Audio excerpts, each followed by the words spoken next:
Hello，大家好，今日又係周太小菜分享嘅時間啦。咁咧就之前兩集咧都介紹咗一啲酸梅啊、話梅整嘅夏天菜。咁而家嚟講咧就開始夏天咧就好多啲瓜瓜菜菜食嘅。咁走夏天嚟講咧冇咁多菜嘅時間咧，咁我哋都會食下瓜。今晚咧就教大家真係做一個快手少少嘅餸，就係蝦米炆節瓜。咁呢一個咧，嗱當然啦，有我哋主角節瓜啦，咁當然啦，會有幾瓣嘅蒜頭啦，同埋一啲剁碎咗嘅蝦米，咁當然啦，咁蝦米洗乾淨之後咧，我哋就用食水浸啦，咁所以咧呢啲蝦米水我都會留翻嘅。咁呢一個咧就真係一個好簡單嘅餸。咁咧同埋嚟講咧，就你可以將個節瓜咧炆腍咗去咧，就啱細路仔啦，啱老人家食。咁而夏天咧食瓜瓜菜菜咧就必然噶啦。咁只不過咧係一個簡單嘅，又係都算快手嘅菜。咁當你去街市收工，去街市買咗翻嚟之後咧，咁好第一時間就已經可以煮到噶啦。嗱，而家我已經燒熱緊隻鑊噶啦。嗱，燒到佢好興嘅時間咧，咁啊熱鑊冷油啦。咁啊，跟住就爆香啲蒜頭啦。爆香啲蒜頭之餘咧，就再要爆一爆啲蝦米，嗱，碌碌佢先，碌碌佢啦。當你聞到啲蒜頭嘅香味啦，咁就唔使爆得太燶嘅，因為一陣一炆嘅時間咧，就當然啦，都係會有啲水落去啦。嗱，好，咁爆香啲蝦米，你爆香咗之後咧，佢一陣出味咧就出得幾好嘅。嗱，呢度咁樣。嗱，煮節瓜之前咧，我有其他條片咧都分享過咧，就煮節瓜就千祈唔好擺豉油，因為你擺豉油咧就會係酸嘅。嗱，蝦米水我就唔好擺住，我教大家爆一爆啲節瓜先，咁咧就會香啲嘅。爆節瓜，炒一炒佢。嗱，啲節瓜咧我就中意咁樣切一碌碌。因為點解咧？我自己本身同阿老闆咧都好中意食節瓜中間嗰個囊嘅。咁但係有啲人咧就會會分享咧就話將個囊啊批咗啊，就係食個節瓜肉。我覺得節瓜個囊咧係好清甜，係好好食嘅。嗱，咁樣爆咗佢之後咧，我哋就係啦，散水啦，散翻頭先嗰啲節瓜水落去啦。亦都好快可以滾嘅，因為個鑊夠熱啊嘛。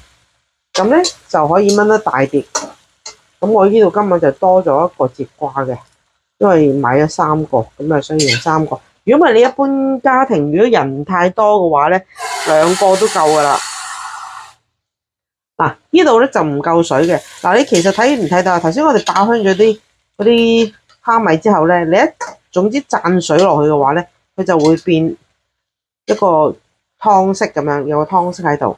咁好啦，呢度咁多節瓜咧，我哋咁少水係唔夠嘅，所以我哋就再俾多少少水。因為用鑊炆嘅關係咧，咁佢咧就會有少少收水。咁而家喺呢個時間咧，等啲水滾咧，我哋就少少調一調味。咁我哋調一調味，調啲乜嘢咧？嗱，呢樽咧就係鬆鮮鮮係啲菇粉嚟嘅。咁我就即係類似我哋嘅家樂牌雞粉啦。咁但係我就冇用雞粉。咁我就用咗呢一個叫做鬆鮮鮮嘅嘢，滲少少，好少嘅啫，半茶匙都冇啊，係咁呢幾嘢嘅啫。咁其實蝦米咧就有一定性嘅鹹度喺度嘅，有一定我哋叫鮮味啦，咁啊有啲鹹香咁啦。咁而家我啱啱咧又落咗少少嗰啲鬆鮮鮮落去啦，嗰啲鬆鮮鮮其實都可以代替鹽嘅，咁佢就冇鹽咁鹹。咁而家我哋咧就開始炆一炆佢，咁炆一炆佢嘅時間咧，我哋又都會俾少少嘅鹽，好少。啊，千祈啊就唔好擺豉油，好少嘅啫。好少嘅鹽，點解擺咁少先咧？因為我哋一陣間有機會又係試味。當你試味嘅時間咧，你就會知道佢嗰個鹹甜味夠唔夠。咁啊，落一圈糖，嗱，而家啲水滾翻晒，頭先我擺咗啲蝦米水嗰啲咧，生水啊，各樣嘢啦。嗱，好啦，而家啲水咧就滾翻晒，咁但係節瓜其實咧就好襟燜嘅，其實你唔使擺佢其他嗰啲肉啊，各樣嘢。但係如果你想一餐過有魚有肉有瓜有剩咧，咁你可以咧頭先我哋咧就先爆排骨，咁就唔落蝦米。嗱，而家你見到滾翻晒啦，咁頭先咧就俾咗啲生水落去燜，咁而家我就試一試味，睇下夠唔夠味先。我個人覺得咧係爭少少鹽味嘅，咁所以咧我就加翻多少少鹽落去。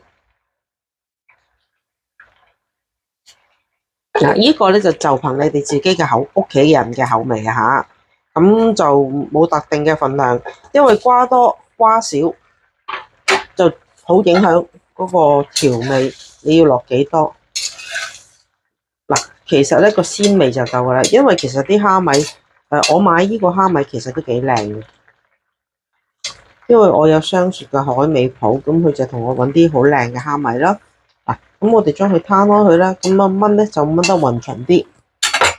咁而家我哋再試多次味啊，因為我擺咗鹽之後咧，就再撈翻勻佢，試多次嘅味。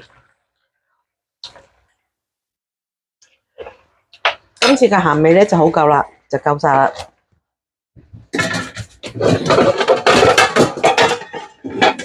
咁所以咧，而家咧我哋咧就冚住。嗱，頭先已經講到啵啵聲，咁我就閂細個中火，咁就去燜一燜。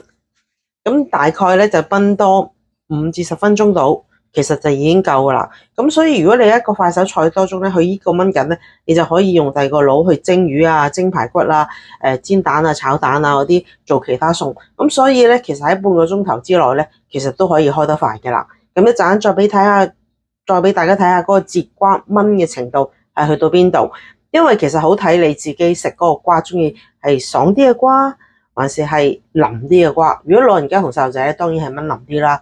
咁節瓜咧，你燜腍啲咧都好好食嘅。咁一陣再俾大家睇下。好啦，大家又翻嚟呢度啦。嗱，我呢度燜咗大概5至8分鐘到，咁可以俾大家睇下。嗱，我中途加咗1次水嘅，因為我今日加得水比較少。嗱，呢一嚿咧同呢一嚿咧，我比較切得薄啲啊，見唔見到啊？咁咧佢就已經開始半透明狀態。咁但係咧有啲咧我就切得厚身一啲嘅，嗱，好似呢啲咁樣厚身一啲嘅。